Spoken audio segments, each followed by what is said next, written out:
आज इस वीडियो में हम कामिका एकादशी व्रत कथा सुनेंगे। हम अपनी कथा शुरू करते हैं।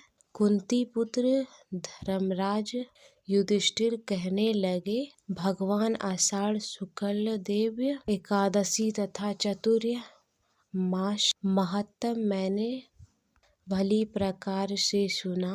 अब आप कृपा कर श्रावण एकादशी का नाम बतलाइए।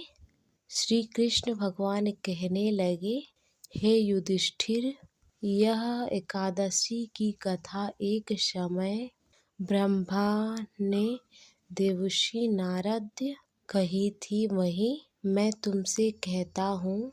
नारद जी ने ब्रह्मा जी से पूछा, हे पितामह, श्रावण मास की एकादशी की कथा सुनने की मेरी इच्छा है। उसका क्या नाम है, विधि और उसका महत्व क्या है, सो कृपा करके कहिए। नारद जी के यह वचन सुन ब्रह्मा जी ने कहा, हे नारद, लोगों के हित के लिए तुमने बहुत सुंदर प्रश्न किया है। श्रावण मास की कृष्ण पक्ष की एकादशी कामिका है। उसके सुनने मात्र से वाजपेयी यज्ञ का फल मिलता है। इस दिन शंख चक्र गदा धारी विष्णु भगवान का पूजन होता है, जिसके नाम श्री हरि, विष्णु, माधव, मधुसूदन है। उनकी पूजा करने से जो फल मिलता है वो फल सुनो। गंगा, काशी, नैमिषारण्य और पुष्कर स्नान करने का फल मिलता है, वह विष्णु भगवान के पूजन से मिलता है। जो फल सूर्य तथा चंद्र ग्रहण के कुरुक्षेत्र और काशी में स्नान करने से मिलता है, वह विष्णु पृथ्वी दान, वन दान या फिर करने से मिलता है। जो इस संपूर्ण गंडक नदी या और में मिलता है, वह सिर्फ इस एकादशी फल मिलता है करने से। वह विष्णु के पूजन से मिलता है। जो मनुष्य श्रावण महीने में भगवान का पूजन, उनसे देवता गण तथा सूर्य आदि सब पूजित हो जाते हैं। अतः पापों से डरने वाले मनुष्यों को कामिका एकादशी और विष्णु भगवान का पूजा अवश्य में करना चाहिए। पाप रूपी कीचड़ में फंसे हुए, संसार रूपी डूबे हुए मनुष्यों के लिए यह एकादशी का व्रत और भगवान विष्णु का पूजन अत्यंत आवश्यक है। इससे बढ़कर पापों के नाश का कोई और उपाय नहीं है।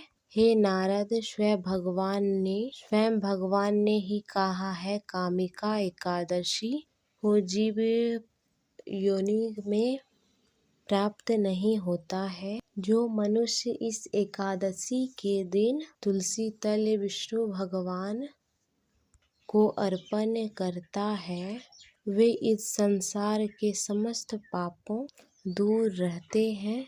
विष्णु भगवान रत्न, मोती तथा आभूषण आदि से इतने प्रसन्न नहीं होते जितने तुलसी दल से। तुलसी दल पूजन का भाग्य चार बार चांदी और एक बार स्वर्ण दान के बराबर होता है। हे नारद, मैं स्वयं भगवान सदैव नमस्कार करता हूँ। तुलसी के पौधे को सींचने से मनुष्य सभी यातनाएं नष्ट हो जाती है। दर्शन मात्र से सब पाप नष्ट हो जाते हैं और स्पर्श से मनुष्य पवित्र हो जाता है। कामिका एकादशी के रात को दीपदान तथा जागरण के फल महत्व चित्रगुप्त भी नहीं कर सकते हैं। इस रात्रि को एकादशी मंदिर में दीप जलाते हैं। उनके पितृ स्वर्गलोक अमृत पान करते हैं। जो घी या तेल का दीपक जलाते हैं वे 100 करोड़ दीपों से प्रकाशित होकर सूर्यलोक को जाते हैं। ब्रह्मा जी कहते हैं, हे नारद, ब्रह्म हत्या तथा वरुण आदि पापों को नष्ट करने वाली इस कामिका व्रत की एकादशी मनुष्यों को यत्न के साथ करना चाहिए। कामिका एकादशी महत्म को श्रद्धा से सुनने और पढ़ने वाला मनुष्य सभी पापों से मुक्त विष्णु लोक को जाता है। व्रत कथा। एक गांव में 20 क्षत्रिय रहते थे। एक दिन किसी कारणवश उसकी ब्राह्मण से हाथापाई हो गई और ब्राह्मण की मृत्यु हो गई। अपने हाथों मरे हुए ब्राह्मण उसकी क्रिया उस क्षत्रिय ने करनी चाहिए, लेकिन पंडितों ने उसे क्रिया में शामिल होने से मना कर दिया। ब्राह्मणों ने बताया, तुम पर ब्रह्म हत्या का दोष है। पहले प्रायश्चित कर इस पाप से मुक्त हो जाओ, तब तुम्हारे घर में भोजन करेंगे। तब इस पर क्षत्रिय ने पूछा, इस पाप मुक्त होने का क्या उपाय है? तब ब्राह्मणों ने बताया, सावन मास के कृष्ण पक्ष में पड़ने वाली कामिका एकादशी भक्ति भाव से भगवान श्रीधर का व्रत एवं पूजन करो। ब्राह्मणों को भोजन कराए के सदक्षिणा देकर आशीर्वाद प्राप्त करने से इस पाप से मुक्ति मिलेगी। पंडितों के बताए हुए तरीके से व्रत करने वाली रात को भगवान विष्णु ने क्षत्रिय को दर्शन देकर तुम्हें ब्रह्म हत्या पाप से मुक्ति मिल गई है। तुम इस व्रत ब्रह्म हत्या आदि हर पापों का नष्ट हो जाते हैं और इलोक में सुख भोग कर प्राणी विष्णु लोक को जाता है। इस कामिका एकादशी के व्रत एवं पूजन से पुण्य प्राप्ति होती है।